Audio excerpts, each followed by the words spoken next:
Soyez divertis, pendant que nous pleurons nos adelphes, ceux qui ont tout perdu, qu'on a mis à la rue. Soyez divertis, pendant que nous pleurons nos adelphes, ceux qui voudraient juste exister, pendant que vos idoles veulent nous effacer. Soyez divertis, et pendant que nous pleurons nos adelphes, posez-vous la question. Célébrer nos bourreaux, n'est-ce pas pire que l'inaction? Soyez divertis, célébrez nos bourreaux, pendant que nous vous compterons les tombes creusées par vos récréations.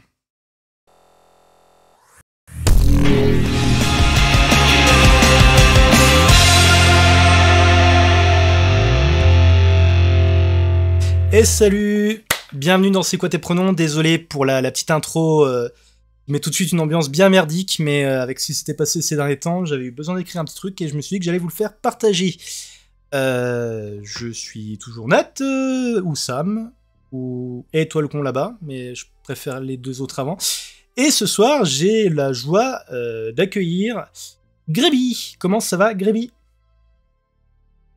Alors ça va bien, merci de m'accueillir.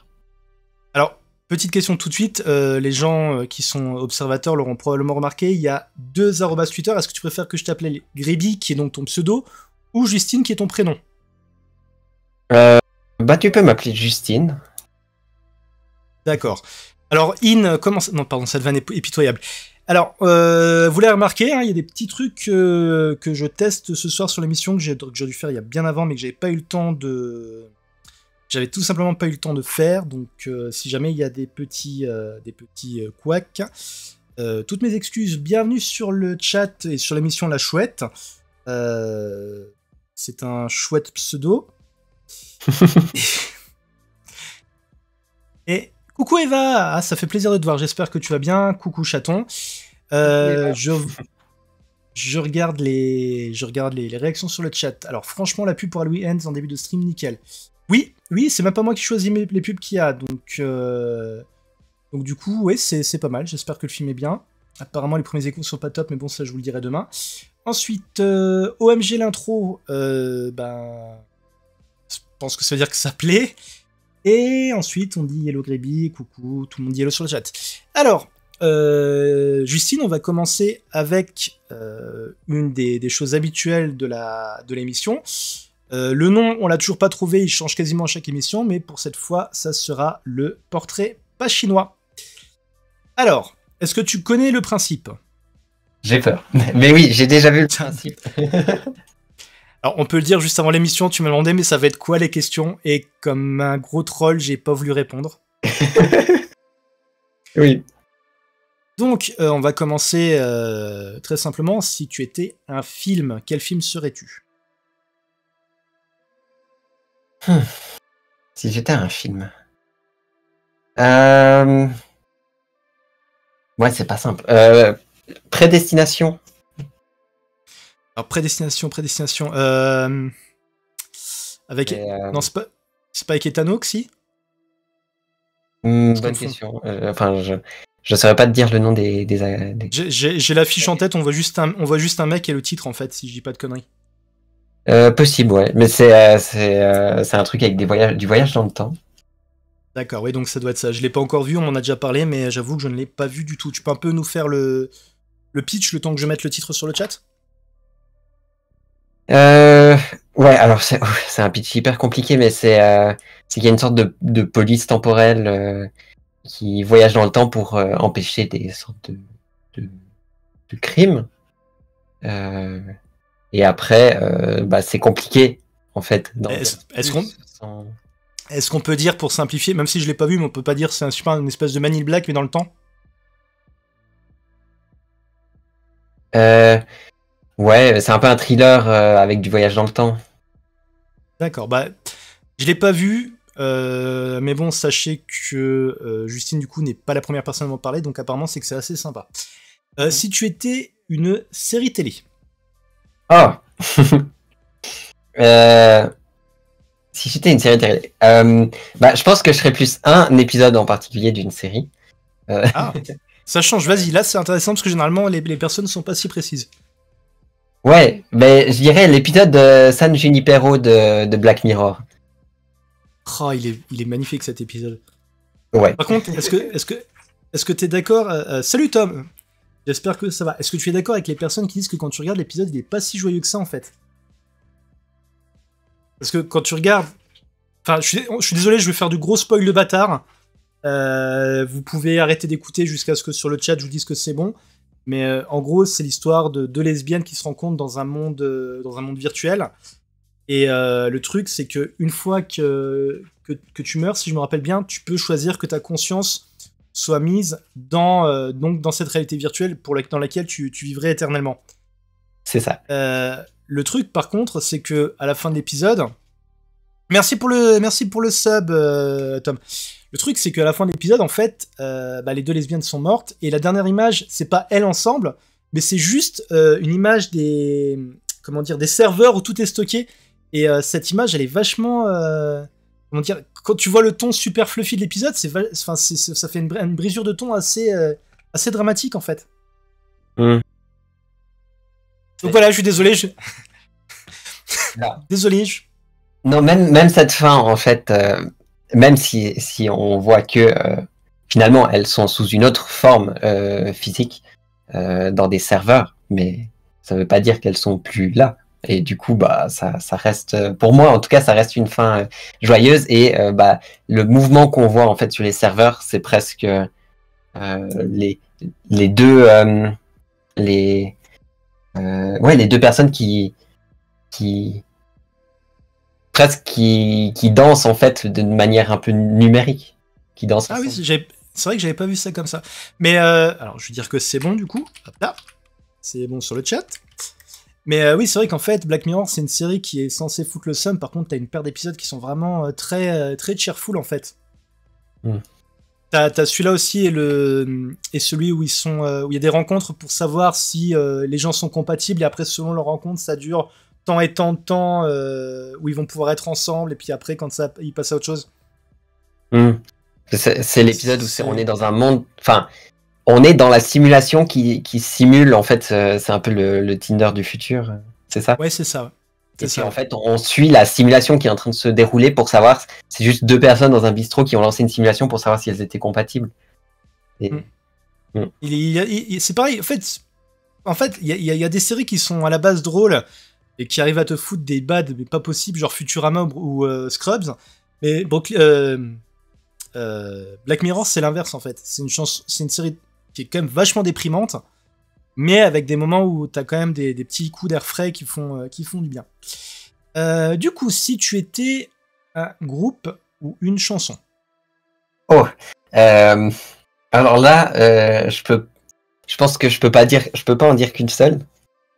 J'ai eu peur que tu me dises, alors non, une chanson, je vais pas te donner une chanson, mais je vais te donner une rime d'une chanson. Oui. Non, mais je peux en fait, la musique, c'est super important pour moi, donc je suis obligé de dire plein de trucs. Je dirais, alors déjà, je vais en dire plusieurs, parce que c'est multiple.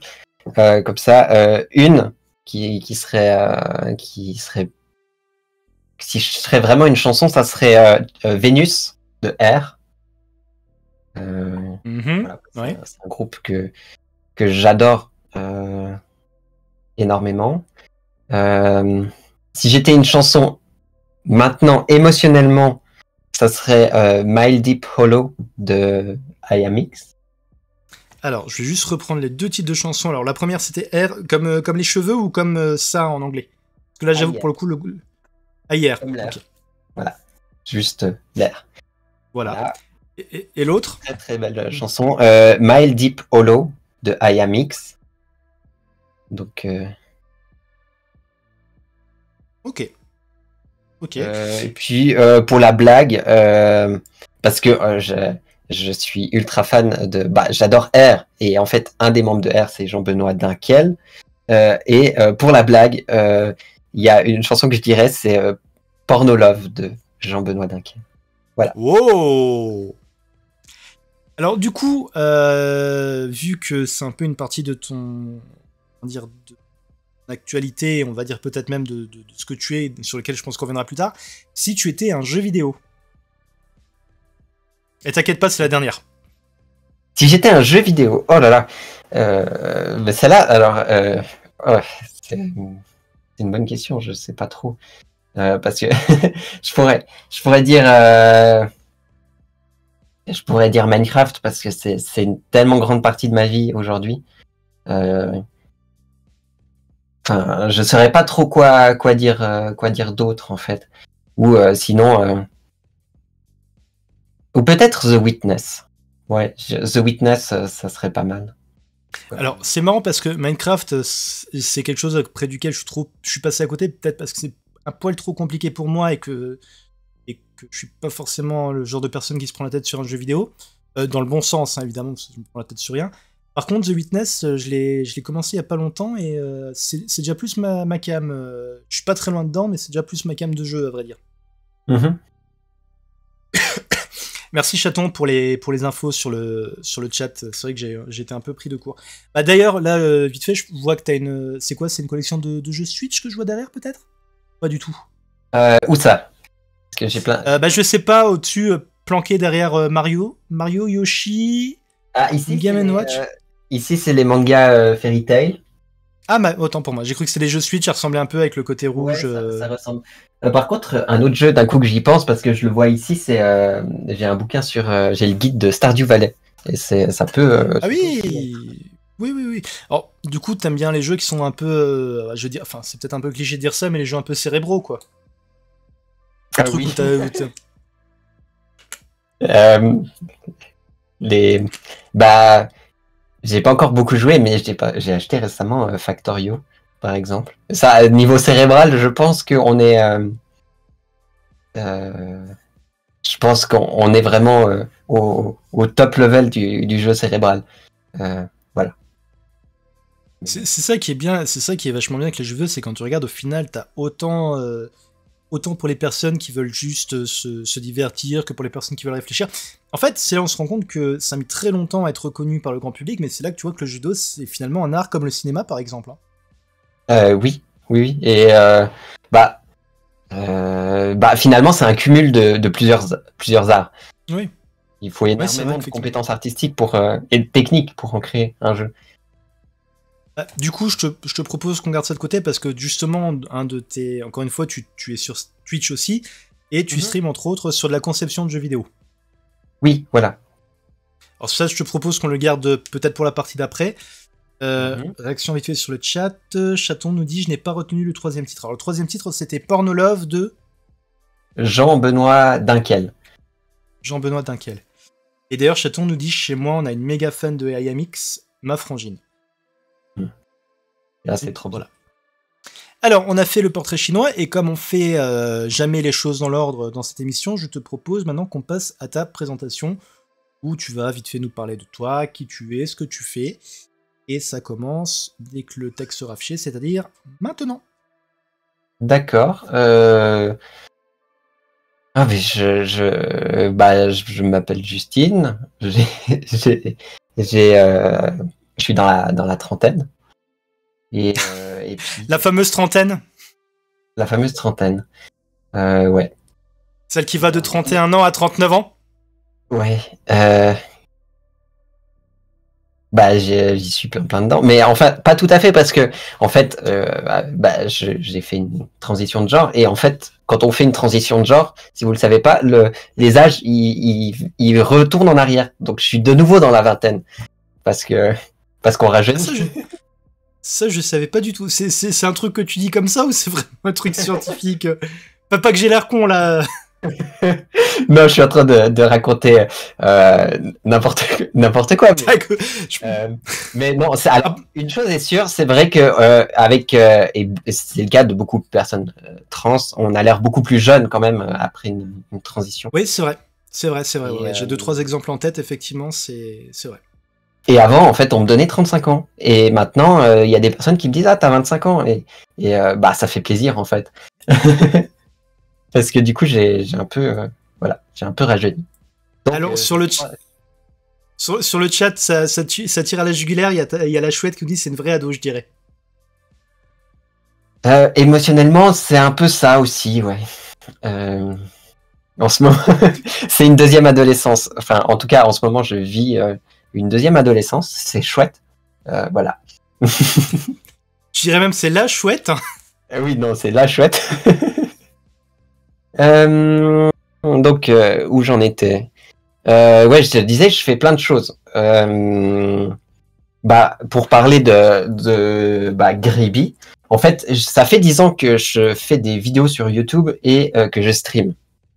Donc j'ai un gros parcours là-dessus. Enfin, j'ai commencé en 2013, donc ça fera l'année prochaine 10 ans. Principalement du Minecraft. Donc j'ai vraiment commencé là-dessus et c'est une grosse passion pour moi, Minecraft. Et je joue, donc à la base, c'était vraiment allier le côté créatif de ce jeu. Et je suis quelqu'un qui a toujours aimé un peu faire découvrir des choses, enfin, ou apprendre des choses à d'autres personnes. Et dans Minecraft, il y a aussi la redstone qui est un domaine assez technique qui m'intéressait bien. Donc j'ai commencé par là en m'intéressant un peu à cet aspect. Pour finalement rejoindre un serveur qui s'appelle les Difficiles Aventures, qui est un serveur où on fait vraiment en survie de la grosse construction sur Minecraft, et qui aura aussi 10 ans, ce serveur, l'année prochaine. En fait, on construit une ville à l'échelle, une ville imaginaire contemporaine à l'échelle 1 dans Minecraft. Donc on fait des buildings de 50 étages, on pose les routes, et voilà, c'est assez impressionnant si vous allez voir nos constructions. Alors, on a Chaton qui nous dit on est très Minecraft dans la NAF Family de 7 à 37 ans. Et qui disait par rapport à la deuxième adolescence, qui disait c'est parce qu'avec la THS, ça fait une seconde puberté. Ouais, oui, tout à fait. Ah mais c'est vrai qu'effectivement, Minecraft, c'est un truc, je crois que ça fait partie des jeux, comme tu l'as dit, des 10 dernières années, même si... Je sais pas, ça a peut-être un peu baissé d'intensité, j'ai l'impression, mais c'est vrai que ça a été un truc qui a retourné le game, comme on dit. Ouais, alors... Je dirais pas que ça a baissé en intensité parce que par exemple aujourd'hui il y avait un live spécial pour annoncer les nouveautés. Il y a une fois par année en fait un live Minecraft où il présente un peu les nouveautés qu'il va y avoir qui vont implémenter dans le jeu parce qu'il est encore en développement. Et il y avait 600 000 personnes qui regardaient le live. Ah oui, effectivement, ouais. En direct. Donc ouais, c'est moins le buzz du début, mais en fait c'est ultra populaire, c'est vraiment quelque chose. Et il y a eu un demi-million de... Ils font toujours un vote du public pour un truc, il y a eu un demi-million de votes, enfin c'est énorme. Ouais, donc en fait c'est peut-être plus forcément le truc qui buzz, mais la communauté est toujours aussi, elle est importante.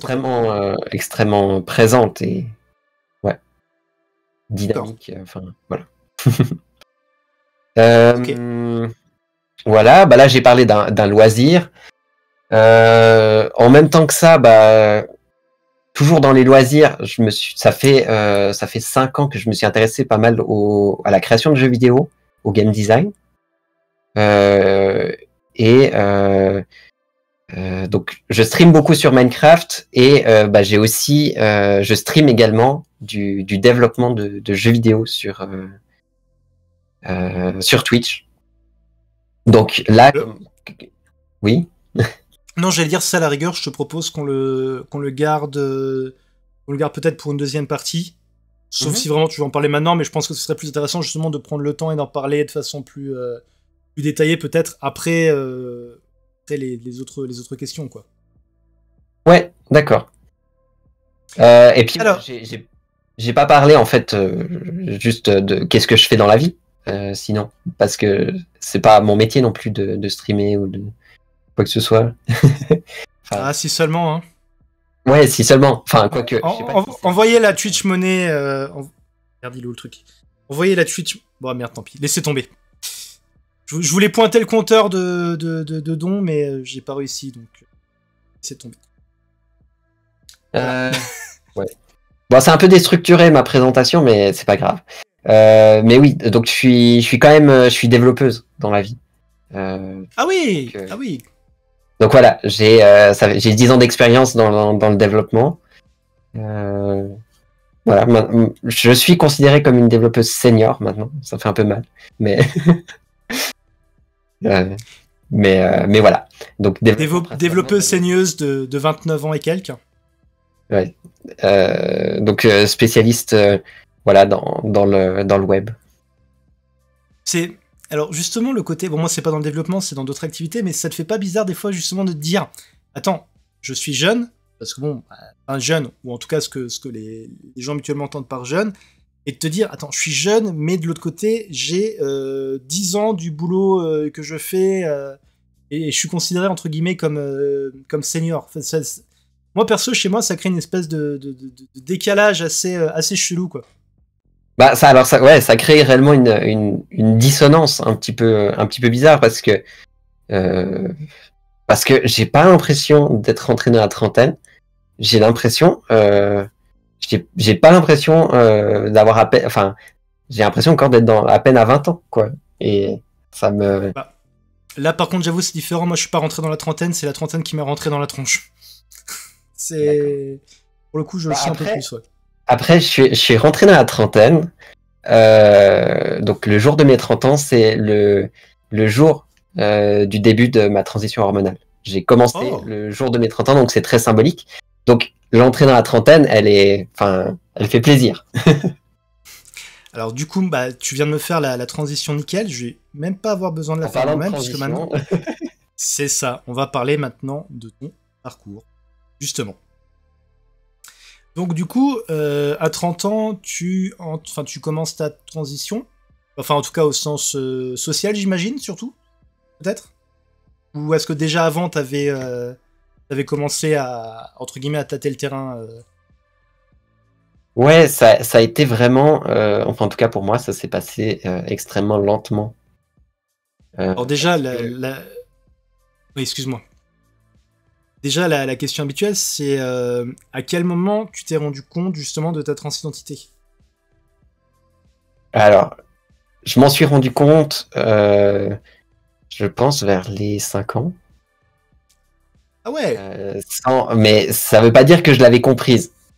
Oui, bien sûr, oui. Mais, Bah, mais euh, je, voilà, je m'en suis rendu compte très très jeune. je dis quand même, mais dans, dans le chat, on a Chaton qui sait très bien que ça peut commencer très tôt. Et Akistol, qui je suppose veut faire un troll, demande mon frère Reggae comment faire. Bah, il aime, si c'est une personne bien. Sa sexualité, j'ai envie de te dire, on en a rien à faire. Je pense que c'était du troll, hein, mais si jamais ça l'était pas, sache que, bah, moi j'aime les pâtes. Ce genre de trucs qui devraient pas rentrer, qui doivent pas rentrer en compte quand tu parles d'une personne qui t'est proche, ou même quand elle est pas proche. En fait, la sexualité au final, c'est rien, hein. Enfin, si ce n'est que quand tu aimes les hommes et quand t'es un homme, tu peux te faire buter, mais bon, à part ça. Donc oui, excuse-moi, donc 5 ans. 5 ans, tu commençais déjà à te poser des questions. De rien.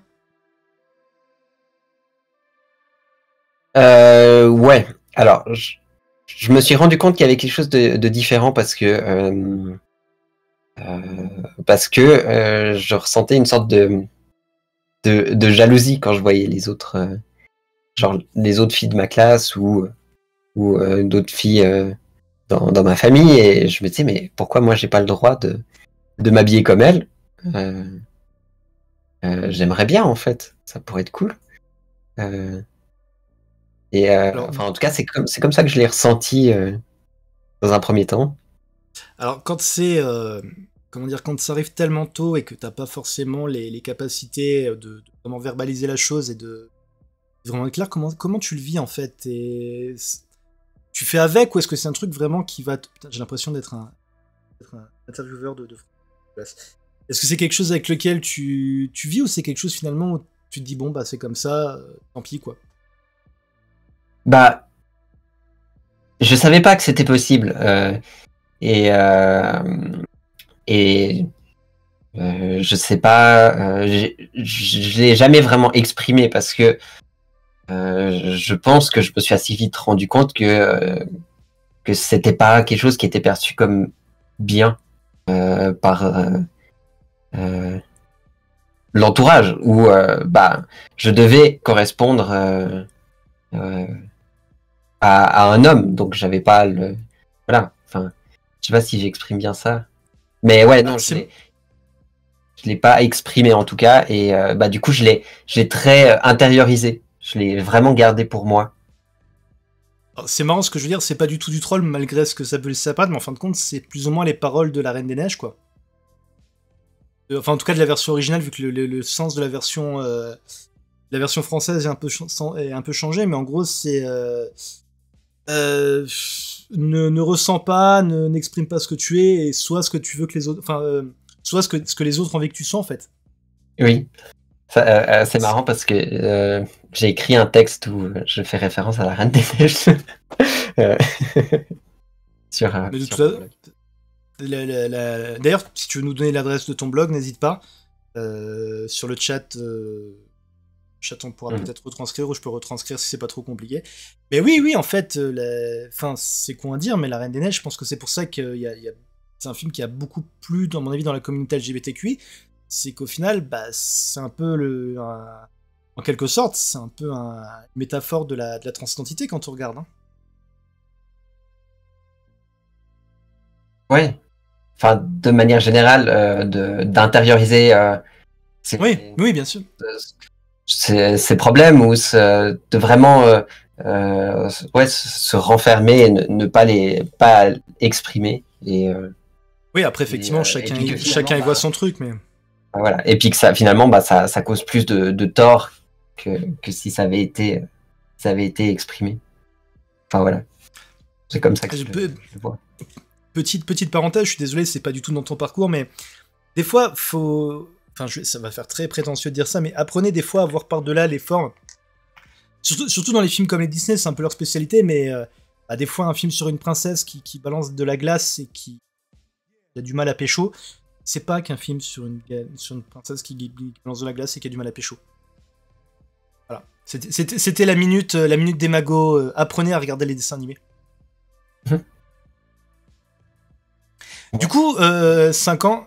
Alors, le blog de Justine, justine.fyi. C'est bien ça donc?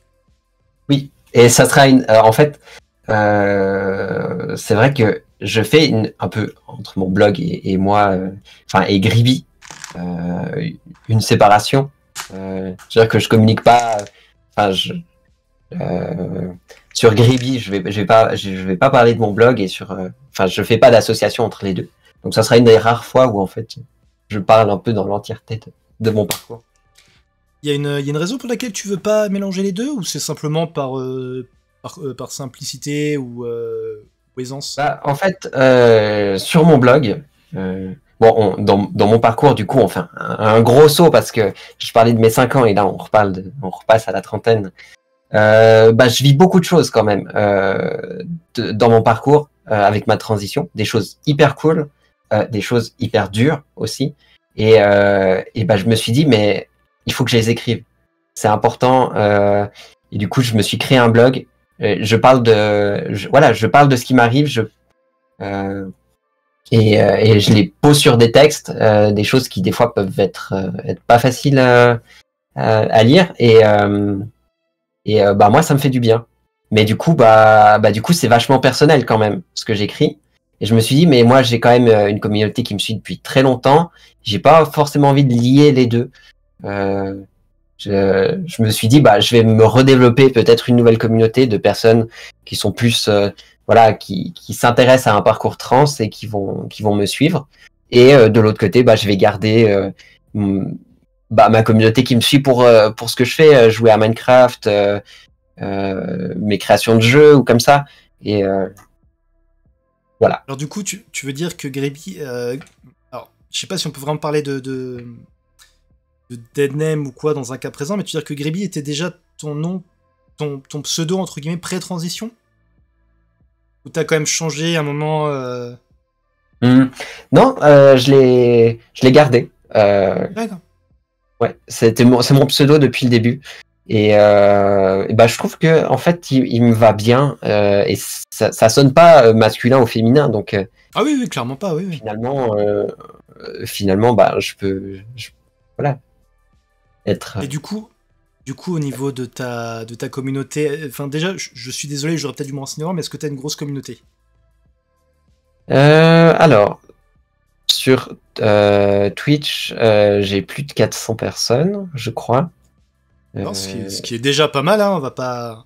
Oui, Pas, ouais, non, pas c'est de- pas mal. Sur Twitter, je peux vérifier, mais ouais, j'ai aussi plus de 400 personnes sur Twitter et j'ai un peu plus de 2200 personnes, je crois, sur YouTube aussi. Euh, voilà, qui me suivent depuis longtemps. Et du coup, ça, quand t'as fait ton... Parce que du coup, ça rend le truc un peu plus compliqué, parce que t'as eu, entre guillemets, un coming out privé, c'est-à-dire auprès de tes proches et de ta famille, et t'as aussi eu cette espèce de coming out public ou semi-public à faire. Est-ce que t'as eu des soucis par rapport à ça, des retours de la communauté qui t'auraient déçu ou qui t'auraient surpris agréablement? La partie publique, comment j'ai fait? Moi, je me suis dit, bon, bah, je change ma photo et bah, je j'avais pas envie de faire d'annonce publique. Je l'ai fait dans ma communauté, enfin dans mon cercle d'amis Hmm. online plus proche. Là, j'ai fait des coming out, mais sur Twitter ou comme ça, j'avais à la base un avatar un peu cartoon. Bah, j'ai changé d'avatar. J'ai changé ma description pour me genrer au féminin. Et bah, j'ai rien dit de plus en fait. Je me suis dit, les gens, ils le verront bien, ils vont le comprendre. Et, euh, et voilà. Après, bah, pendant un certain temps, j'avais, chaque fois que je postais des trucs, des gens qui partaient. Je voyais pas mal de désinscriptions. Je me suis dit, bon, bah, c'est pas grave. Les gens pour qui ça dérange, bah, tant pis pour eux. Je sais que après, bah, je vais me reconstruire une communauté de gens. En tout cas, ceux qui restent, c'est des gens qui seront plus respectueux et je Ouais. préfère. Je me suis dit, bah, je préfère euh, avoir une petite communauté et, euh, et de gens cool en fait que d'avoir bah, des gens pas respectueux. C'est marrant que... Enfin, c'est marrant, c'est vraiment un tic de langage dont il faut que je me débarrasse, mais la façon dont tu décris ce truc, personnellement, je trouve que ce serait un peu le goal ultime de tout coming out, en fait. On n'a plus besoin de faire des gros trucs en mode, écoute, assieds-toi, faut que je te parle, et vraiment que ce soit quelque chose qui soit naturel, en fait. Mhm. Bah oui, ça serait plus simple en tout cas parce que j'ai pas parlé des coming out que j'ai fait à des amis ou dans ma famille, mais c'est, enfin c'est extrêmement stressant quand même. Non, ouais, je comprends, pour le coup, je comprends totalement. T'as réussi à, comment dire, est-ce que t'as réussi à faire ton coming out? Parce que maintenant, de toute façon, le coming out, entre guillemets, t'as plus le choix. Quand t'es en cours de transition, et puis surtout dans ton cas où le passing est quand même assez impressionnant, c'est quand même quelque chose que t'es obligé de faire par la force des choses. Alors, c'est quelque chose que t'as réussi à faire avant, ou à un moment tu t'es dit merde, c'est pareil, je vais me trimballer, enfin, je vais me montrer comment je suis maintenant, et puis c'est à eux de connecter les points, ou enfin, comment ça s'est passé en fait, tout ça. Ouais. Non, il y a vraiment une période avant que je commence ma transition physique où qui s'étale sur 4-5 mois où petit à petit bah, j'ai fait un peu mon coming out euh, aux gens les plus importants pour moi et après bah, les gens qui étaient un peu plus éloignés, je me suis dit ils l'apprendront bien euh, et puis je vais pas aller leur annoncer et puis genre par exemple la famille un peu plus éloignée ou comme ça. Euh, et donc bah, je sais pas si je peux parler de comment ça s'est passé, mais mes coming Bien sûr, out. si tu le veux, y a aucun souci. On a Jegototo Office qui nous dit slow. Eh bah écoute, slow à toi aussi. Salut, Euh, j'imagine. Prends-toi un plaid tranquille, prends-toi un thé ou n'importe quelle boisson. Et voilà. Mhm. Donc oui, vas-y, Euh, si tu t'en sens capable et t'en as envie, y a pas de souci, on est tout de suite. alors, bah, de manière générale, j'ai énormément de chance parce que ça s'est bien passé partout. J'ai eu euh, bah, le plus compliqué en fait et le plus stressant, c'était euh,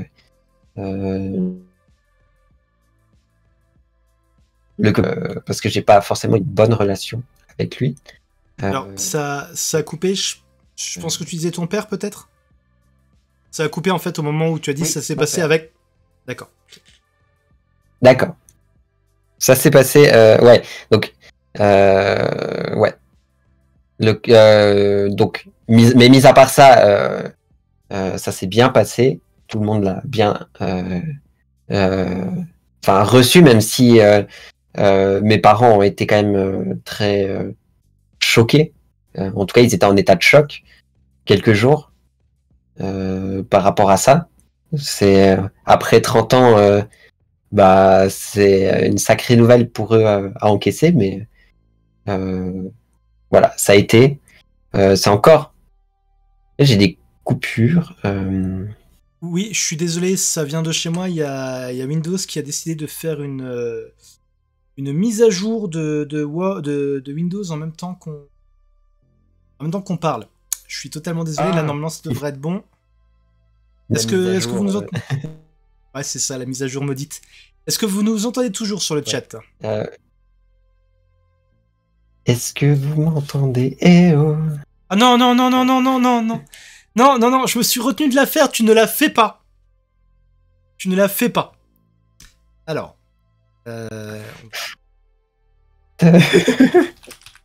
Nous entendez. Je pourrais en sortir plein. Des trucs. Ok, c'est bon, c'est bon, on entend. D'accord, j'ai pas besoin de. Ouais, d'accord. Bon, tant mieux. Mais comme.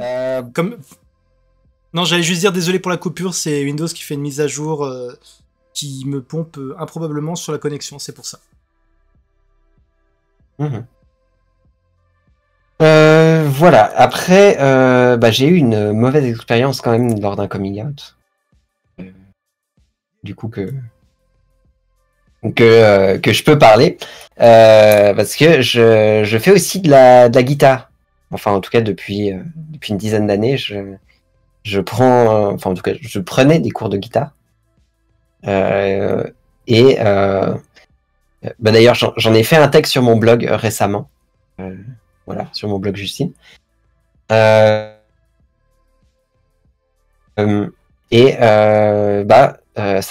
a pas bien passé, ce coming out. En fait, mon ancien prof de guitare m'a dit bah non, ça me dérange, désinscris-toi des cours. Je veux plus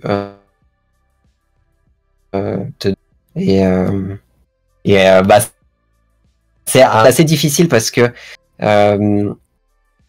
j'avais développé vraiment une amitié en fait avec sur plusieurs années.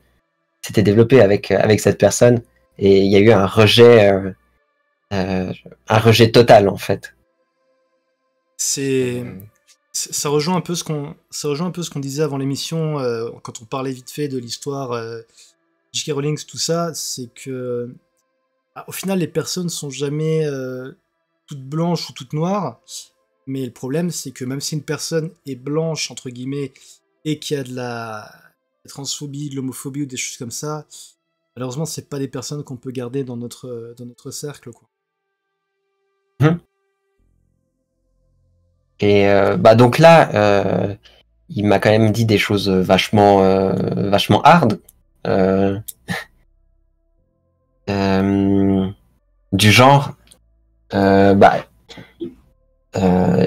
il m'a dit mais qu'est-ce que ça va t'apporter en fait? Qu'est-ce que tu cherches? Parce que tu pourras faire tout ce que tu veux, tu seras jamais une vraie femme.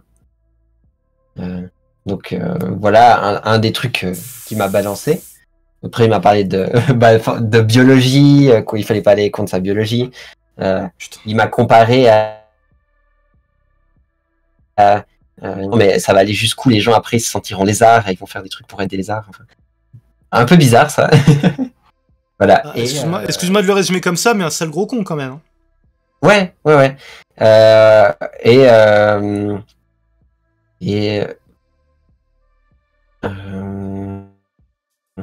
il m'a demandé de me désinscrire de ses cours. On est quand même au sein d'une école, donc il m'a aussi dit si jamais j'aimerais pas que tu aies bruit de ça, parce que il m'a sorti un truc parce que moi je te soutiens. Quoi ? C'est moi qui. Il faut que tu comprennes que c'est le genre de choses qu'il y a des personnes qui peuvent pas tolérer. Enfin, comme si c'était lui la victime de quelque chose, un peu. Et en fait, j'étais un peu bête à l'époque parce que je lui ai dit, mais oui, il n'y a pas de problème. Je vais pas faire de vagues ou quoi. Je suis pas là pour. Mais sauf que j'étais un peu trop gentil et aujourd'hui, je leur ai un peu cassé la gueule. Et euh, ouais, mais après, j'étais aussi un peu dans une sorte d'état de sidération par rapport à ça. Enfin, en tout cas, c'était dur à entendre sur le moment et ben, c'est toujours plus facile de réfléchir à qu'est-ce qu'on aurait dit après coup. Mais en fait, c'est surtout que c'était vraiment quelqu'un avec qui je m'entendais très bien. Donc ça m'a pris un peu au dépourvu cette réaction. Ouais, J'ai quand même Chaton, dénoncé à l'école. Attends, je finis juste ce que oui, pas de souci, pas de souci. ouais, je l'ai quand même dénoncé à l'école, qui se sont excusés. Ils m'ont dit qu'ils allaient prendre des mesures et en fait, il s'est rien passé. Il enseigne toujours. Et moi, bah, je joue plus vraiment de guitare. On a Chaton sur le chat qui nous dit comme il voulait pas être vu avec une personne trans, réaction classique malheureusement. Ouais. Je sais pas. Je suis désolé encore une fois, je vais parler de mon expérience qui est récente, comme je te disais avant le stream, c'est que hier je suis parti sur un rant sur ma page Facebook, vraiment j'ai pété un plomb sur l'histoire de J.K. Rowling, sur Robbie Coltrane qui est décédé hier, mais qui l'a soutenu publiquement et avec beaucoup de voix. Et les gens en fait, ils comprennent pas. Les gens en fait qui sont pas concernés, j'ai l'impression qu'ils comprennent pas du tout et qu'ils font même pas l'effort de comprendre en fait. C'est comme quand un enfant va faire son coming out à ses parents et que ses parents vont dire oui mais tu te rends compte de ce que tu nous fais. Enfin c'est vraiment n'importe quoi. C'est ce côté-là, autant il y a des progrès qui sont faits heureusement, mais putain de ce côté-là on a toujours le cul dans les ronces quoi. C'est petite habitude sur le chat, quand quelqu'un nous raconte un truc d'assez compliqué comme ça, je vous propose de mettre plein de cœur, vous avez l'habitude. C'est toujours histoire d'apporter un peu de love aux personnes qui le méritent ou qui ont besoin. L'amour d'inconnu sera pas forcément aussi important pour la personne que l'amour des proches, mais l'amour est bien là quand même. Donc je propose de faire plein de cœur sur le chat pour Justine. Voilà, merci. Merci beaucoup. Du coup, alors, c'est le pire truc qui te soit arrivé par rapport à ton coming out, ou t'as eu pire? Non, j'ai eu pire. Tu veux du pire? Non, je veux pas du tout. C'est pas du tout mon genre, mais si tu veux en parler, tu peux. Si tu veux pas en parler, n'en parle pas. Encore une fois, le principe de l'émission, c'est que ça doit être safe. Enfin, safe pour la personne interviewée. Oui. Alors, ce que je pense qui peut être sympa, c'est que je peux vous lire le texte qui m'a... le premier texte que j'ai écrit qui m'a poussé en fait à la création de ce blog. Non, dans cette émission, il n'y a que moi qui lis des textes. Il y a que toi qui lis des textes. Oh non, non alors tu peux le lire. Non, bien sûr, je plaisante, vas-y, y a pas de souci. Je me la fermerai même pendant que tu lis. Tu feras. Je me la fermerai. Ah, je me la fermerai. Voilà. Bon, il y a un peu de transphobie quand même dans ce texte, enfin, qui m'est arrivé. Mais voilà. Alors, je le zoome un tout petit peu comme ça sera plus facile. C'est moche de vieillir. Hein. Non mais j'ai pas mis mes lunettes parce que comme ça c'était plus sympa. Mais je pensais pas que j'allais lire. Alors, journée lambda, je me baladais tranquillement dans une rue piétonne. Ce jour-là, j'étais sereine. Le soleil brillait et une petite brise soufflait. Une classe en sortie scolaire croise mon chemin. Quand soudain, un élève se tourne vers moi et s'exclame « Oh regardez, une pute !» Je me décompose intérieurement, mais continue à marcher comme si je n'avais rien entendu. Qu'aurais-je dû faire? Réagir? Je regrette de ne pas en avoir eu le courage. Sur le moment, ça fait mal. Très mal. Place au doute. Mon maquillage est-il trop prononcé? Est-ce que je parais trop masculine? Suis-je bien habillée? Les formes de mon pénis ressortent-elles de mon pantalon? S'en est suivi de la colère. Je suis en colère qu'une personne transféminine soit automatiquement associée à une prostituée. Je suis en colère qu'on me juge sans me connaître juste parce que je parais différente. Je suis en colère de voir le travail du sexe constamment utilisé comme une moquerie. Et je suis en colère que des gamins aient déjà tous ces préjugés ancrés en eux. Et de 3. Troisième fois qu'on me traite de pute. Voilà. Et bah du coup c'est cet événement-là en fait qui m'a donné envie parce qu'il m'était déjà arrivé beaucoup de choses avant de commencer à écrire sur mon parcours. Déjà, je suis désolé de ce que tu as vécu, mais ensuite, ça pique un peu parce que bah, j'ai des neveux et nièces. Et un peu à cause de l'éducation de leurs parents, malheureusement, c'est le genre de truc qu'ils pourraient dire, quoi. Et ça pique. Hein. Ça pique.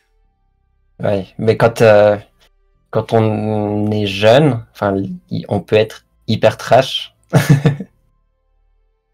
Je donne souvent les. Je crois que j'avais déjà parlé de cette. J'avais déjà parlé de ce souvenir dans une émission, mais je racontais l'histoire. Un jour, je regardais un concert. Enfin, je regardais. Il y avait un concert d'Elton John à la télé. Et bah, Elton John, comme. C'est Elton John, quoi. C'est la tenue qu'il faut et tout. Et mon frère qui était là, qui était en train de dire à son gamin. Alors, je sais plus si c'est le petit ou la grande. Si c'est la grande, heureusement, elle a un peu. Elle a un peu réfléchi par elle-même par la suite, mais en gros, il disait, regarde, l'idée c'est, regarde, moque-toi de lui, il est différent, quoi. Ouais. C'est assez... Je suis à la fois dégoûté, en fait, que des personnes trans doivent vivre ce genre de choses, et le fait... En fait, il y a certaines personnes qui reprochent à la communauté LGBTQI de mettre des sales idées dans la tête des enfants, mais au final, c'est ça, les sales idées, quoi. C'est vraiment... c'est et rageant et déprimant, quoi. Oui, en tout cas, sur le moment, j'étais assez hors de moi de ce qui m'était arrivé. Après, bon, ce que je veux dire, c'est mis de l'humour noir, mis pour essayer de dédramatiser, mais le gamin, il a dit une pute, hein. Ça veut peut-être simplement dire que tu ressemblais à une travailleuse du sexe, ce qu'il y a de plus femme, quoi. Ouais. Oui, je sais que c'était probablement pas ça, mais tu vois, c'est... Je sais pas. Bah, maintenant, en fait, c'est un peu loin. C'est vrai que... Bonne question. Parce qu'en fait, bon, après, ça change rien du tout à ta colère ou ta tristesse qui est totalement légitime et qui était, enfin, peut-être qui était plutôt légitime à l'époque. Maintenant, je pense que t'as quand même réussi à... Enfin, comment dire? Je pense que ça veut mieux par rapport à ça. Mm-hmm. Mais c'est vrai que dès que t'es une personne... comment dire...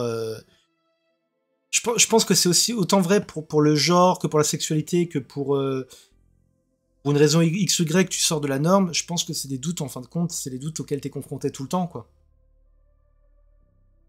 C'est un peu le syndrome neuroatypique du « Oh, cette personne m'a dit bonjour, mais attends, est-ce qu'elle veut vraiment... Attends, je vais juste lire le commentaire parce que pour le coup, c'est super... Alors déjà, G. Kototo, merci pour le follow. Et ensuite, tu dis, personnellement, je suis hétéro, je ne suis pas homophobe ni transphobe, mais je me dis qu'il y a certains LGBTQ qui forcent énormément de ne pas généraliser, mais en mode, ils vont beaucoup convertir les autres LGBT. Mais non, en fait, tu peux pas convertir quelqu'un à une sexualité ou à un genre. Tu peux pas... Moi, personnellement, je suis non-binaire. J'ai grandi pendant toute ma vie avec 0 modèle non-binaire. Ça n'empêche que maintenant, je me retrouve à animer une émission comme ça sur Twitch. Justine, qui est une femme trans, c'est pareil, quand tu regardes, t'as l'impression que les LGBT veulent nous convertir et tout, mais franchement dit, regarde le nombre très petit, vraiment très petit, même si t'as l'impression qu'on a beaucoup, regarde le nombre très petit de personnes trans qu'il y a, compare-le à la représentation hétéro, entre guillemets, normale, que tu as ne serait-ce que dans les médias. On veut convertir personne, on veut juste qu'on nous laisse exister, et qu'on nous reconnaisse notre existence, en fait. C'est pas une question de convertir les gens.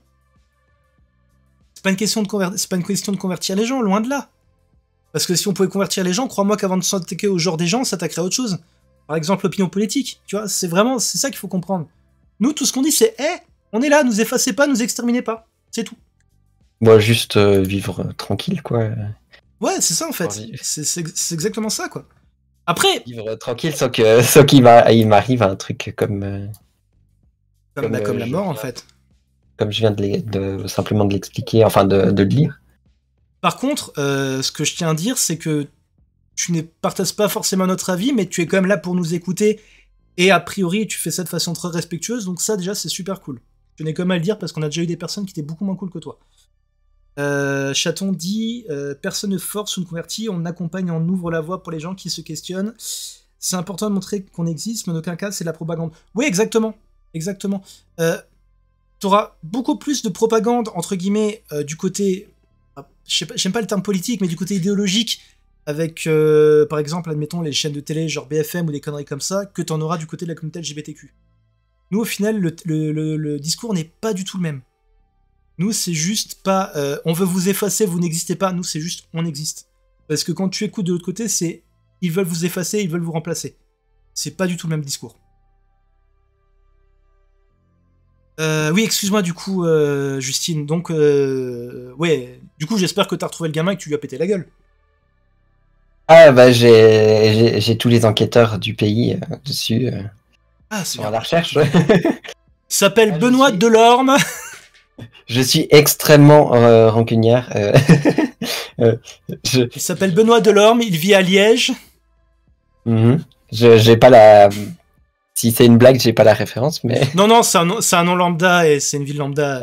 Pour être honnête, je sais que tu ne viens pas de Belgique, mais d'un autre pays, mais comme j'avais plus de nom de l'autre pays en tête, j'ai balancé Liège. De Suisse. Oui, mais sur le coup, je pensais plus à Genève. Enfin, à part de Genève, je pensais pas d'autres noms. Donc du coup, j'ai dit, je vais dire Liège. Je ne doxe pas mes invités, hein. Attention, je lance des trucs polémiques. Genève, c'est pas vraiment la Suisse. Hein. On pourrait donner Genève à la France, ça me dérange pas. Voilà. Non, écoute, honnêtement, je ne peux pas du tout participer à ce sujet parce que je m'y connais absolument pas. Déjà que j'arrive à faire un peu l'illusion sur la communauté LGBT, mais je m'y connais absolument pas, mais là, j'essaye même pas. On peut parler de Tetris si tu veux, hein, mais... Ouais. Alors, on a Chaton qui me dit un truc qui est vrai aussi, elle dit après, il existe un certain nombre de mèmes propres à la communauté qui peuvent être perçus comme tels par des gens extérieurs. Mais en vrai, avec la souffrance que vivent les LGBTQ+, personne ne force qui que ce soit, ce serait appliqué aux hétéros, ce que les LGBT-phobes appliquent aux personnes LGBT+. Oui, c'est vrai qu'après, effectivement, il y a une sorte de communauté interne, mais bon, c'est... Si tu veux, c'est un peu de la même façon que les noirs entre eux peuvent, dans certains cas, utiliser le N-word. C'est des trucs qui sont censés rester, entre guillemets, entre nous, quoi. C'est l'idée même de peut plaisanter de tout, mais pas avec tout le monde. C'est-à-dire que moi, maintenant, des vannes que je fais dans l'émission, je vais pas les faire avec mes parents. Ouais. On serait oui, ça aussi, ouais. Une moquerie pour en faire une... C'est ça, exactement. Un symbole fort et une fierté, après. Entre nous. Voilà, ouais. Tu parlais du N-word ou des... ou par exemple le mot queer. Oui. Simplement. Après, je pensais plus... Quand on parle d'une personne... Quand on n'est pas concerné, surtout quand on parle d'une personne transgenre, on dit une personne transgenre. Le terme une personne transsexuelle, c'est un non-sens, en fait. Mais je connais des personnes transgenres qui utilisent le terme transsexuel. Encore une fois, ça reste un truc qui est... en gros, toi-même, t'as le droit de te moquer de toi, par contre, tu peux pas te permettre de te moquer des autres, quoi. C'est un peu l'idée. Ouais. Sinon, je te rassure, hein, j'ai Kototo, hein, je fais aussi des switches sur des jeux vidéo où on parle pas d'LGBT, hein, c'est... Voilà. Du coup, oui, rassure-moi, t'as quand même eu des bonnes choses qui sont passées dans ce parcours de coming out. Ah, il s'est passé des choses incroyables, sinon. Ouais, non, parce que là j'entends ta moitié qui est en train de fulminer. Ouais, elle parle pas des trucs positifs. Ah, et c'est vrai, il s'est passé beaucoup de choses positives. Déjà,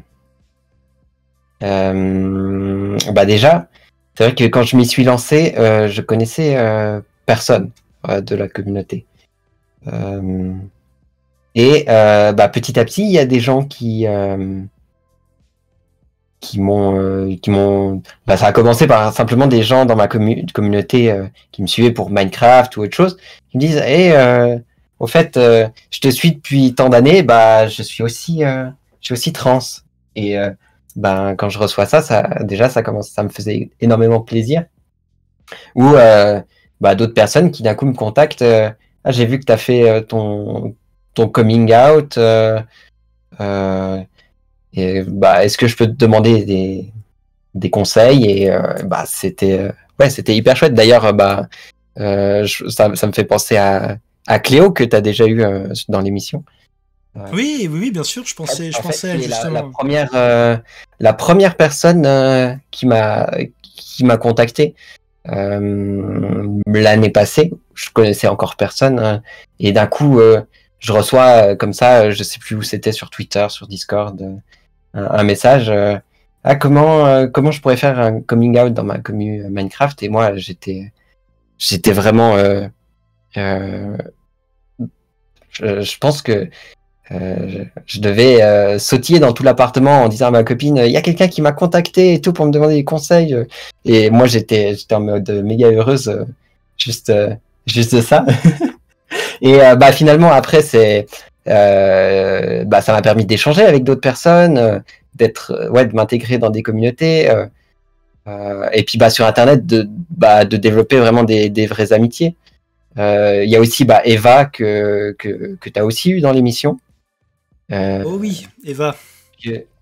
À travers une autre communauté, un réseau de streamers, voilà, le réseau StreamHer, en fait, pour la communauté des streameuses, où je crois que par hasard j'avais été sur son stream, et puis on a un peu échangé. Puis elle vient régulièrement sur mes streams, et ben aussi elle est bah, quelqu'un de vraiment très très très très sympa, que je suis très contente d'avoir pu rencontrer, qui m'a même envoyé quelqu'un de ma région qui a pas encore fait son Coming out.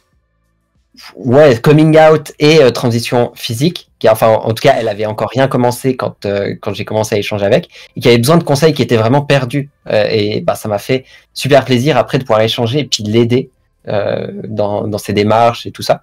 Et finalement bah c'est aussi devenu une amie que je vois régulièrement maintenant en vrai, où bah d'ailleurs je l'ai vu cet après-midi, on a été faire un petit peu de shopping, se boire un bubble tea, et puis ça, c'est hyper précieux, de petit à petit bah, d'avoir pu rencontrer des gens, partager un peu partager nos vécus, ouais, échanger, se soutenir quand il y a des moments difficiles. Enfin, en tout cas, voilà. C'est marrant que tu dises ça, parce que justement, c'était Chaton qui me disait un truc dans le même style cet après-midi. Honnêtement, depuis hier, je suis en méga seum à cause de tout ce qui s'est passé, mais elle me disait, bah tu vois, t'as des personnes malheureusement qui sont parties parce qu'elles sont intolérantes, mais à côté de ça, tu t'es fait vraiment des amis qui te soutiennent et qui sont d'accord avec toi, tu vois. Et c'est vrai qu'encore plus quand tu streams, même si c'est devant peu de personnes, rien que d'avoir cette possibilité d'aider ou de comment dire, de soutenir les gens, c'est vraiment quelque chose qui est vraiment gratifiant, quoi. Oui. Et bah maintenant, je m'investis quand même plus. Je me suis aussi investi un peu dans les communautés locales pour essayer de développer des choses. En Suisse, en tout cas pour la partie francophone, il y a un manque réel d'accès à l'information et de soutien pour des personnes qui seraient en situation où qui souffrent de solitude et qui auraient besoin d'avoir d'autres personnes. Bah on va essayer d'améliorer un peu ça et de développer ça. Et bah, de pouvoir s'investir et de pouvoir aider d'autres personnes à avoir accès plus facilement à l'information et d'être soutenu. Parce que quand j'ai commencé, j'étais quand même vachement seul. Et bah, si j'avais trouvé une communauté qui était 100% anglophone, très internationale, ça m'a déjà beaucoup aidé d'interagir dans leur communauté. Mais si j'avais pu plus vite aussi trouver des gens proches de chez moi pour m'aider, bah ça aurait fait, je pense, ça m'aurait fait énormément de bien. Donc, D'ailleurs, si j'en moi, profite. bah, je peux l'offrir Oui, non, à d'autres personnes, bah c'est génial. d'ailleurs, j'allais le dire, je suis désolé, c'est un petit peu de l'autopromo, mais on a un Discord que Chaton peut mettre dans les commentaires, dans le chat. C'est un Discord qui est safe à 100%. Si vous avez besoin, ne serait-ce que de soutien, ou de parler d'un sujet qui vous fait chier, n'hésitez pas, on essaye d'aider. Bien évidemment, quand je dis on, c'est moi qui suis le plus actif forcément, puisque je fais ma pub, mais d'autres personnes aussi. Si on a moyen de vous aider, on le fera. Si jamais malheureusement c'est des choses qu'on peut pas faire et qu'on est obligé de vous dire d'aller voir entre guillemets quelqu'un d'autre, on le fera. Mais si on peut aider, on le fera. Et d'ailleurs sur le chat, ça fait des mois que j'en parle, ça avance pas des masses pour l'instant. Il y a toujours ce projet de faire un groupe de streamers et streameuses trans ou LGBTQ. Donc si ça vous intéresse, n'hésitez pas à aller dans le chat. Encore une fois, voilà, merci Chaton. Du coup, à piquer le boulot du bot du chat. Après, faut pas t'étonner si c'est la matrice Terminator qui commence, mon cœur. Hein. C'est comme ça que ça commence. Hein. Enfin, voilà. Moi, du coup, j'ai rejoint. C'est touffu. Est-ce que tu veux ajouter quelque chose sur ton parcours encore? Bah, d'une certaine manière, d'un coup, j'ai parlé de mes 5 ans. Après, on a fait direct à en fait, maintenant. C'est pas un podcast, hein, c'est un épisode de Lost en fait. Ça part dans tous les sens. Il y a des flashbacks. Mais j'ai parlé de Prédestination comme mon film. Oui. Bah, en fait, Prédestination, on comprend rien. Ça part dans tous les sens. Ça fait ça part dans le futur, ça repart dans le passé. Bah, c'est pas pour rien que j'ai parlé de ça. Excuse-moi, je te coupe 2 secondes parce que je vais faire une vanne. Je sais que Chaton l'attend, mais j'allais dire c'est un peu comme un sextape. Voilà. C'est un peu comme quoi ma sextape. Ça part dans tous les sens, on comprend rien. Ok. Mais c'était un peu une private joke, je pense. Oh bah c'est une private joke qui est récurrente sur toute l'émission. Hein. Si je balance pas 3 fois des titres de sextape par émission, c'est que je suis pas en forme. D'accord.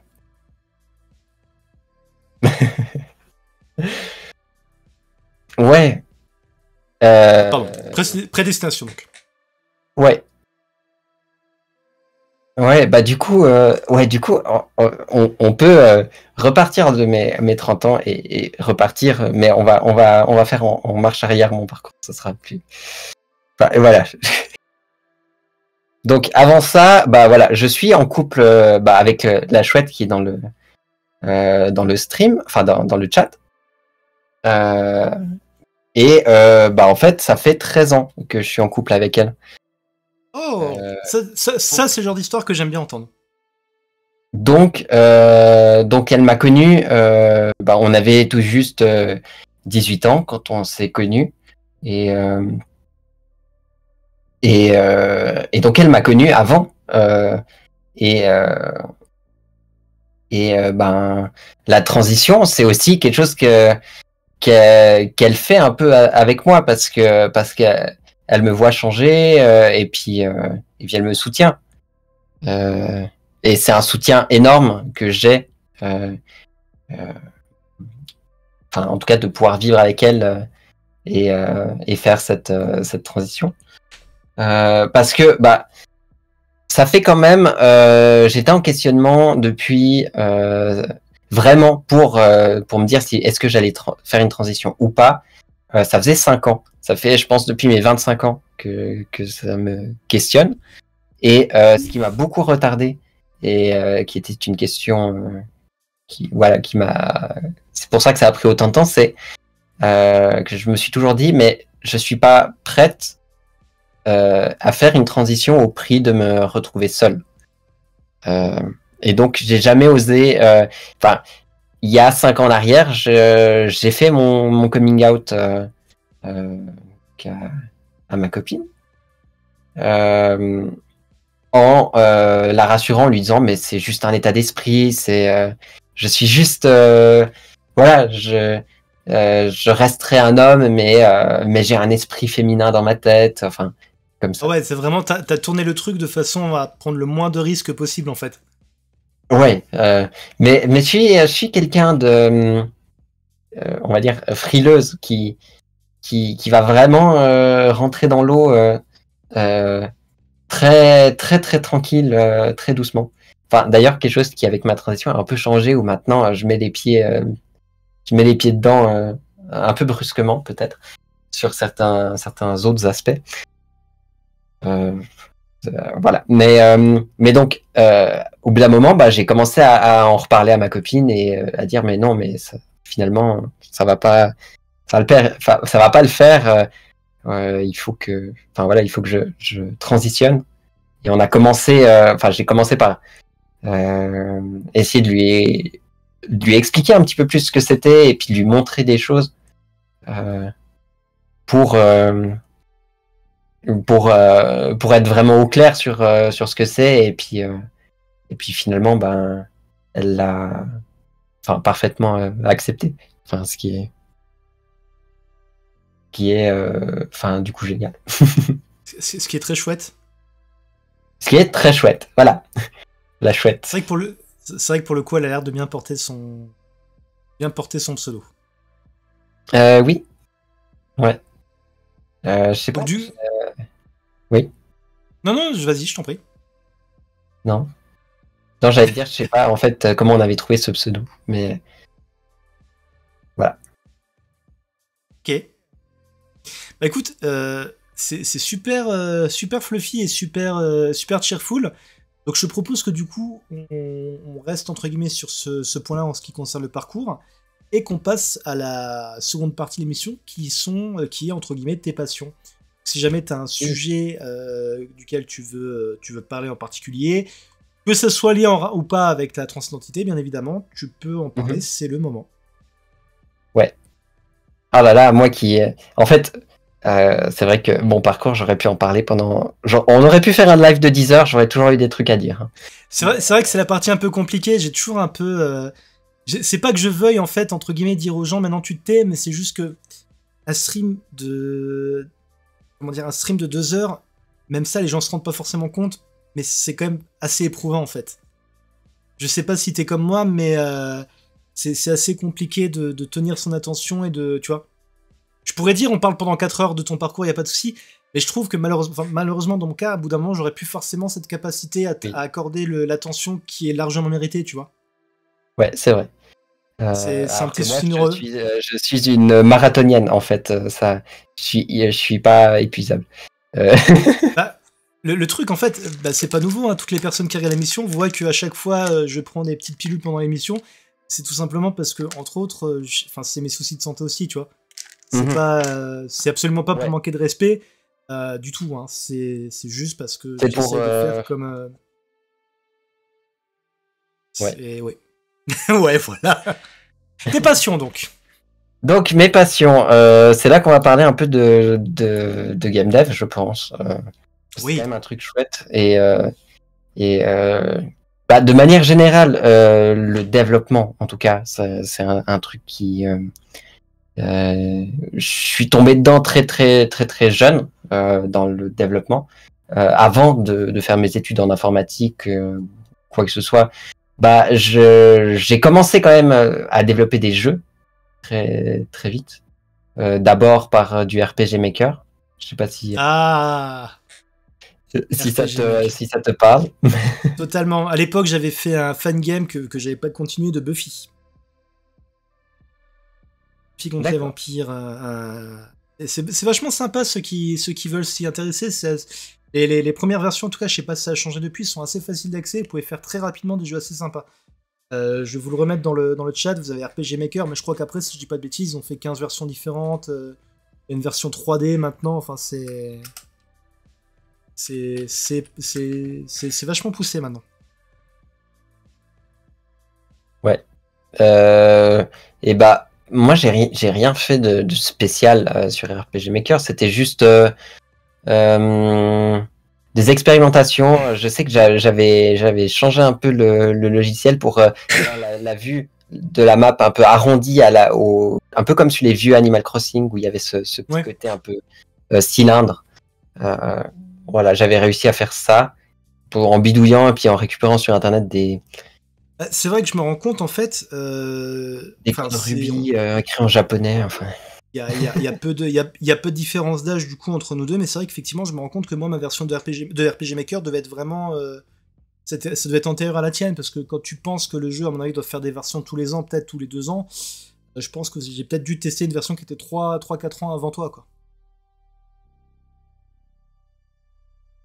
Bah moi c'était je sais pas RPG Maker.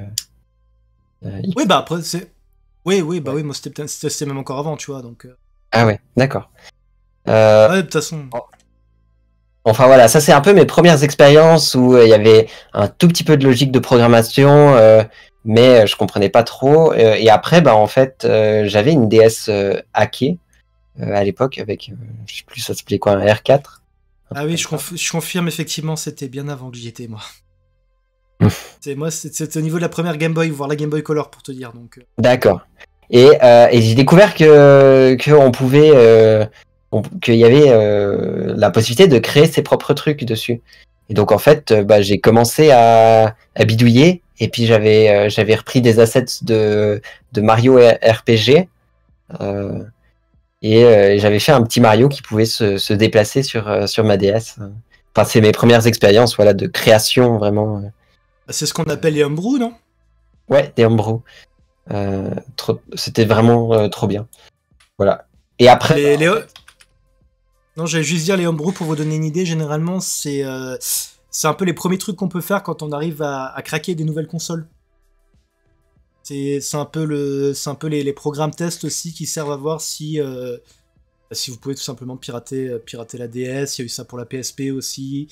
Je crois qu'il y a ça pour la PS4 maintenant. Enfin, c'est vraiment les premiers trucs en fait qui servent à voir ça, quoi. Et ouais, c'était chouette.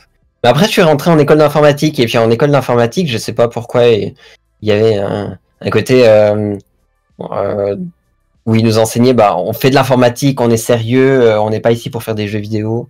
Et je suis un peu rentré dans cette sorte de propagande bizarre où bah, j'ai un peu arrêté de faire du jeu, du coup. Parce que c'était presque... Enfin, c'est bizarre, cette école d'informatique où c'était presque un peu mal vu de dire que c'était bah, de faire des jeux alors que bah, ça demande aussi tout autant de technique. Ah ouais, non, bah ça sent le truc bien... Ah, excuse-moi de ce raccourci, mais ça fait bien de droite quand même. Hein. Peut-être. Bah, en tout cas, très, très, très entreprise, en fait. Dans la manière... Bah, en tout cas, dans la manière d'enseigner. Enfin, on forme vraiment des personnes pour être en entreprise. C'était vraiment le but. Voilà, donc j'ai arrêté pendant des années, jusqu'à il y a à peu près 5 ans en arrière, où j'ai commencé à me réintéresser un peu à ça. J'ai trouvé avec mes compétences en informatique, j'ai trouvé quelques logiciels qui permettaient de créer des jeux et j'ai commencé à faire des petites séries où je reproduisais des jeux tout bêtes de memory ou comme ça et je montrais comment ça fonctionnait sur YouTube. Et après, j'ai découvert qu'il y avait vraiment une communauté game dev dans ma région et qu'il y avait une industrie qui se développait. Donc j'ai commencé à aller un peu, il y a une sorte de meet-up, enfin une réunion une fois par mois de personnes de l'industrie. Et bah après j'ai commencé à faire des game jams. Donc, je sais pas si tu vois ce que c'est les game jams. Alors non, j'ai une suspicion par rapport au nom, mais je préfère pas dire de conneries. D'accord. Bah en fait c'est un événement souvent sur un week-end qui dure environ 48 heures par là autour. Voilà, le temps est variable en fonction des événements. Ça peut être 48, 24, 72 heures. Et en fait, on arrive, il y a le lancement de la jam, il y a un thème qui est donné. Bah voilà, on dit c'est Par exemple, le thème, c'est... Enfin, j'ai pas d'inspiration, mais vous voyez le principe, on donne un thème. Un type de jeu, par exemple? Ça peut être vraiment un mot. Par exemple, le feu, par exemple. Le thème, c'est le feu. Et après, on fait ce qu'on veut. On forme une équipe, voilà, 4-5 personnes, et on a 48 heures pour faire un jeu.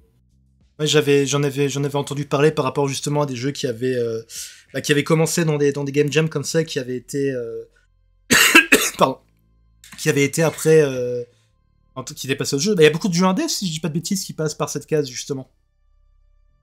Oui. Pas mal il y a beaucoup de jeux indés qui sont nés comme ça d'une jam et qui après ont été développés plus loin.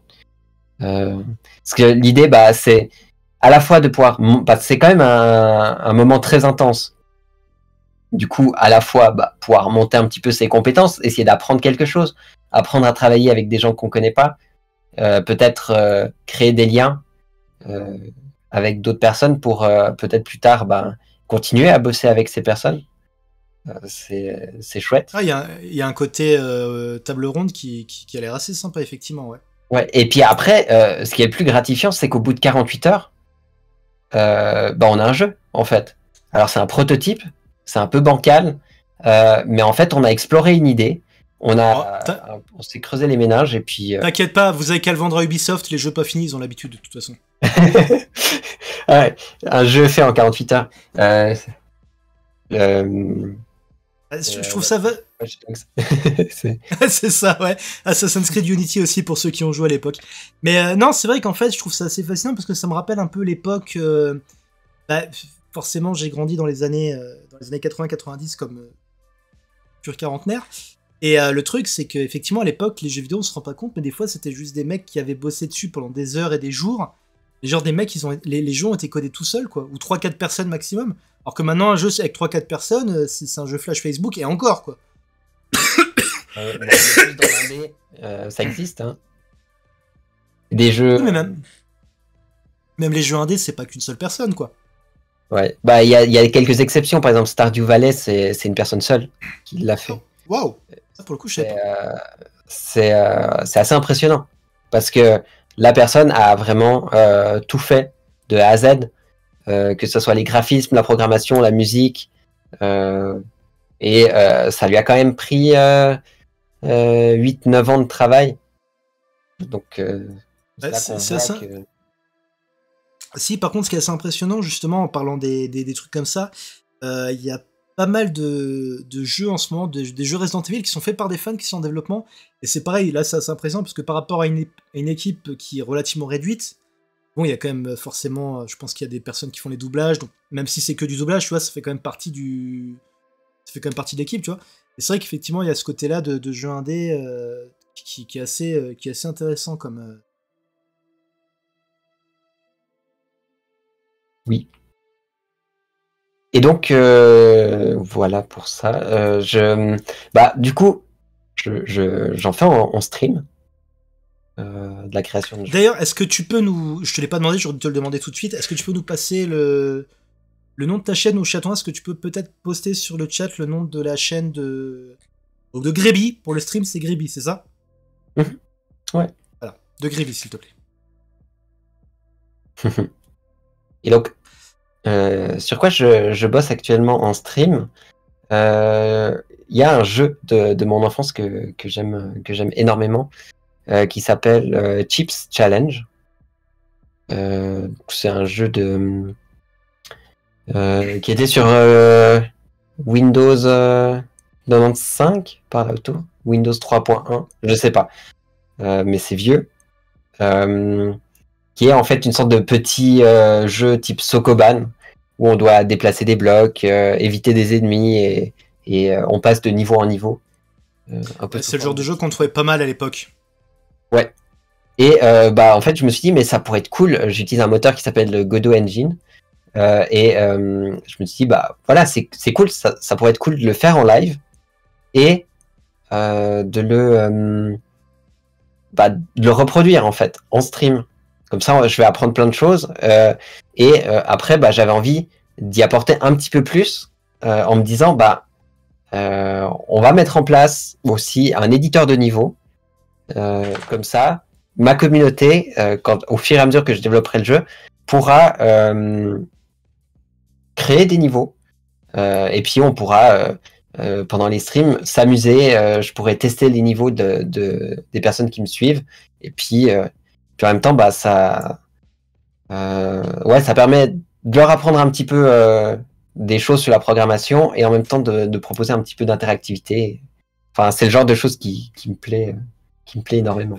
Je trouve ça ouf parce qu'en fait, t'as un côté créatrice qui est vraiment ouf. Moi, si je me dis, oh bah tiens, je fais un stream, oh bah tiens, je vais me faire un Tetris. Enfin, je schématise, mais je me dis, je me fais un Tetris. Je vais pas dire, oh bah tiens, je vais concevoir un jeu. Ça, c'est le truc que je trouve fascinant avec les personnes qui ont certaines capacités, tu sais. C'est genre, t'as des réalisateurs, c'est en mode, oh bah tiens, je suis en pause pendant un blockbuster. Oh, j'ai 2 semaines. Oh bah on va appeler Roger et Jean-Marc, on va faire un petit film. Ouais. Et j'ai pas parlé c'est fascinant. Mes contributions en termes de programmation. C'est ce que je fais à côté encore, hein, parce que là, on gratte la surface en fait. Mais du coup, donc ça, c'est ce que tu fais en stream. Et tu disais tout à l'heure, tu es tu es pas game développeuse, juste développeuse, de façon professionnelle. Ouais. D'accord. Oui. Non, justement, je me demandais sur quoi tu bossais, par exemple, histoire de voir un peu la différence entre les jeux et puis l'autre aspect de la programmation, quoi. Ouais. Alors, actuellement, et ça va changer parce que je vais changer de travail à la fin de l'année, je suis spécialiste WordPress. Donc, c'est un système de gestion de contenu pour faire des blogs ou des sites internet. Donc c'est toi qui faut engueuler si ça déconne tout le temps? Si ça déconne? Non, c'est l'équipe qui travaille derrière WordPress. Moi, c'est Roger et Jean-Marc, hein. Moi, je leur ai dit de faire ça, ils m'ont pas écouté, hein. Si les sites que je développe déconnent, oui, c'est moi qui font gueuler, mais... Ah oui, tu développes les sites avec, tu bosses pas sur l'outil. Bah... on n'a jamais contribué à l'outil dans la boîte. C'est vrai que c'est quelque chose que j'aurais bien aimé. Oui, non, ce que je veux dire, par rapport à la vanne, ce que je veux dire, en fait, c'est un outil que tu utilises, c'est pas un outil que tu as créé, en fait. Ouais. Mais c'est un outil open source. Ça veut dire que c'est vraiment la communauté qui le développe. Donc ça se fait de manière structurée. Il y a vraiment une équipe de gens qui le maintiennent, qui sont un peu des personnes qui lead là-dessus. Mais je pourrais sans autre venir apporter mes connaissances et puis aider à développer plus loin ce logiciel, ce qui serait en fait un juste retour par les centaines de sites qu'on a développés avec et qui font vivre en fait l'entreprise dans laquelle je travaille. Mais en gros, professionnellement, tu as le droit de dire, bon bah voilà, je travaille avec l'outil WordPress et sur mon temps libre, par exemple, je vais continuer à aider à développer l'outil WordPress. C'est quelque chose que tu as le droit de faire? Bah j'aurais le droit, oui. Après, c'est dur hein, de développer des choses alors qu'on passe 8 heures par jour déjà à coder dans son... Oui, bah oui, c'est le syndrome du cuisinier qui est sur un... Je code plus des jeux dans mon temps libre et pas des sites internet, parce que sinon je vais saturer. Ouais, c'est comme le cuistot qui rentre chez lui et qui se fait réchauffer un truc, quoi. Ouais, c'est ça. mais ça me plairait bien de participer à l'open source, mais en fait, de mon point de vue, ça devrait être un temps qui est alloué en entreprise pour y participer. Oui. Oui, c'est vrai que ça serait logique au final. Hein. Et là, bah, finalement, c'est pas du travail qui rapporte directement à l'entreprise. Indirectement, oui, parce que ça améliore l'outil et ça nous permet, nous, d'être après plus performants. Et voilà, et tout le monde y est gagnant. En fait, j'ai l'impression que tu as vraiment une passion pour entre guillemets, pour le développement, quoi. Oui. T'as l'air, même si tu fais effectivement la différence que quand tu as du temps libre pour faire coder du jeu vidéo, et au final, ce que tu kiffes, c'est coder, quoi. Ouais. J'aime coder, j'aime comprendre en fait les fonctionnements des choses. on va dire de manière générale. Ça me fait penser à une anecdote que j'ai racontée en fait déjà à quelques personnes ces derniers temps en fait. Elle m'est ressortie récemment et puis du coup je la raconte. Mais c'est quand j'étais petite en fait. J'avais dit à mes parents que je voulais être éboueur. De ceux qui ramassent les poubelles en fait. Ouais. Et bah ça les a intrigués parce qu'ils se disaient mais pourquoi Puis en fait en fait c'est parce que de mon point de vue de gamine de l'époque, genre à 5 ans, c'est que je m'étais dit mais si je suis éboueur, j'ai le droit de démonter complètement le camion et de comprendre complètement le système, comment il va fonctionner. Et puis en fait, ce qui était un peu Grosse désillusion à 10 ans. Grosse désillusion après mon stage de 3ème. Non mais alors après par contre à 10 ans je savais que je voulais faire de la prog et ça a pas changé par contre. C'est quelque chose de hyper clair pour moi et bah on m'a dit non mais ça va changer, ou en plus on était en pleine crise de la bulle internet ou je sais pas quoi, alors c'était mal vu de vouloir faire de l'informatique à ce moment-là parce que ça avait pas d'avenir ou je sais pas, mais moi j'étais dans mon idée fixe, c'est trop génial, c'est ça que je veux faire. Voilà. Alors j'ai une petite question. Oui. Non pardon, excuse-moi, j'allais dire on va malheureusement bientôt terminer. J'ai juste une dernière question qui est mi-troll, mi-sérieuse. Mais en tant que personne qui est dans la programmation, qu'est-ce que tu penses des NFT? Et est-ce que tu saurais expliquer ce que c'est une NFT? Parce que je suis pas sûr d'avoir compris. D'accord. Oui, je sais ce que c'est. Je sais l'expliquer. Je pense que l'utilisation qu'on en fait aujourd'hui n'est pas bien. En fait. Attends, désolé, à la base c'était une question troll, mais on va quand même un peu remettre le truc dans l'ordre. Pour ceux qui ne savent pas, c'est-à-dire les trois grands-mères au fond, qu'est-ce que c'est qu'une NFT? NFT, pardon. Déjà, c'est un acronyme. Non-fungible token, quelque chose comme ça. Token qui peuvent pas être... En fait... en gros, c'est une monnaie non tangible. En fait, non, c'est un système... C'est vraiment basique. Hein. C'est un système qui permet de faire signer un contrat en se passant de notaire. C'est juste ça. La base du NFT, c'est que on a une sorte de la blockchain dans les cryptos. C'est juste un grand livre où on va mettre à la suite des inscriptions. Et tout le système informatique fait que toutes les inscriptions sont validées et certifiées. Et donc, ça a l'avantage que c'est un outil technologique où on peut se passer de notaire pour avoir une signature qu'on pourrait vérifier comme valide. À la base, c'était un outil quand même très intéressant qui a été développé qui a été finalement utilisé pour faire NIMP. Où en fait on vend des petits singes pixelisés des millions de francs en les signant grâce à ça, mais sauf que justement finalement c'est juste la signature dans ce truc qui est vendue, c'est pas l'œuvre d'art. Si la plateforme elle ferme, l'œuvre elle n'existe plus, t'as la signature qui existe. Mais... Ça me fait marrer que tu utilises l'exemple du petit singe, parce que justement il y a un acteur qui est un acteur-producteur qui fait plein de trucs, qui est Seth Green, qui jouait dans Buffy par exemple, mais plus récemment par exemple, c'est un des co-créateurs de Robot Chicken, qui s'est retrouvé dans une situation que j'ai trouvée aberrante. C'est qu'en fait, il a décidé de créer un programme animé, un dessin animé. Et pour ce programme, il a créé une NFT. Sauf que, pour des raisons que je ne comprends pas, qui sont très techniques, la NFT lui a été volée, ce qui veut dire qu'il ne peut même plus créer ce dessin animé parce que la NFT ne lui appartient plus. Bah, après... C'est ça que je trouve... dans un sens, il fait ce qu'il veut. S'il a envie de créer son dessin animé, il le crée. Mais... Ah ouais, mais je sais pas, c'est ce que j'ai compris, c'est très compliqué. En fait, j'ai l'impression que la NFT, c'est un peu comme le métavers, en fait. C'est que le métavers est vachement moqué en ce moment Bah, notamment parce que Mark Zuckerberg, c'est pas forcément le meilleur exemple de mec sympa qu'on a envie de suivre dans des nouveaux projets. Mais quand tu regardes, le métavers peut être super sympa. Je me cache pas, et je l'ai déjà dit plusieurs fois sur ma chaîne, je suis un gros consommateur de réalité virtuelle. Et je trouve que justement, le métavers peut être vachement sympa, ne serait-ce que dans le domaine du divertissement. Genre les concerts en VR, ça peut se faire, je l'ai déjà fait plusieurs fois.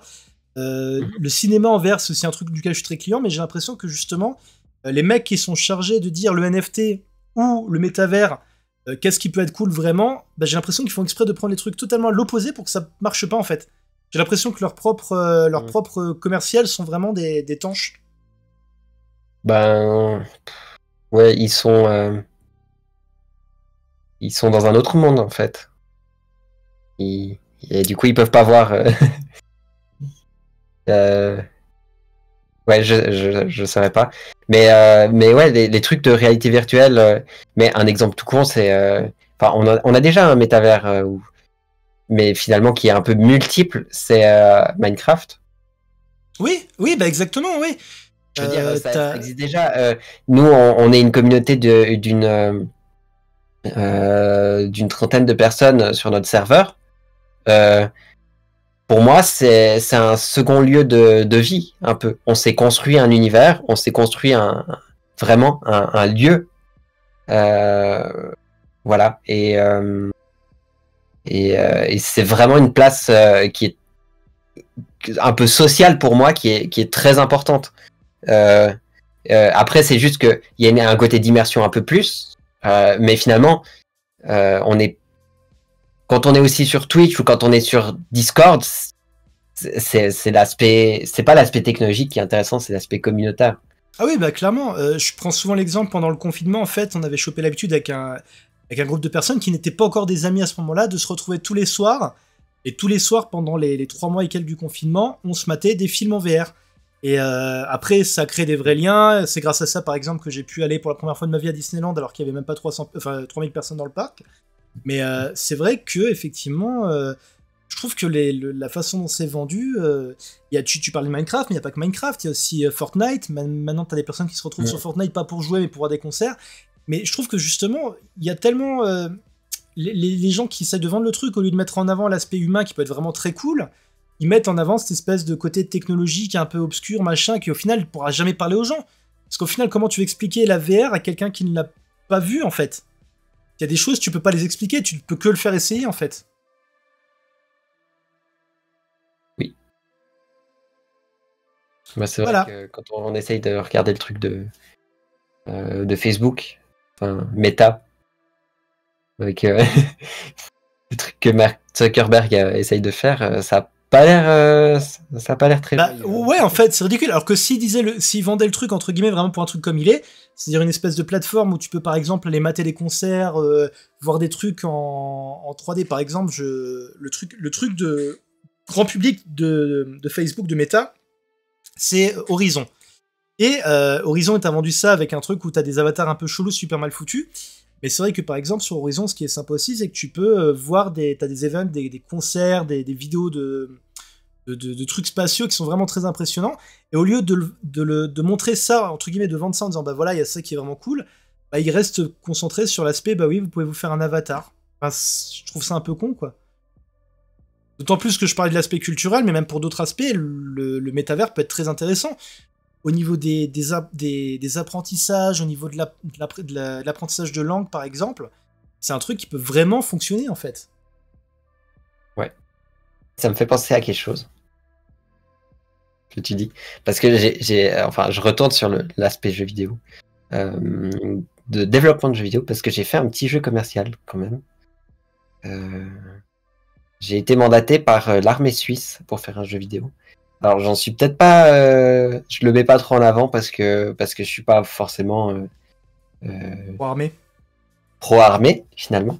Et c'est en fait une division de Arma suisse. C'est un peu un truc équivalent à la DARPA en fait aux États-Unis, mais version suisse. Oui, quand même. Où ils ont une division prospection technologique où il y a des gens qui sont en train d'étudier pour savoir quelles sont les technologies disruptives pour l'armée dans le futur. Enfin, bref, tout un truc. Ils sont dans leur monde. ils avaient fait une petite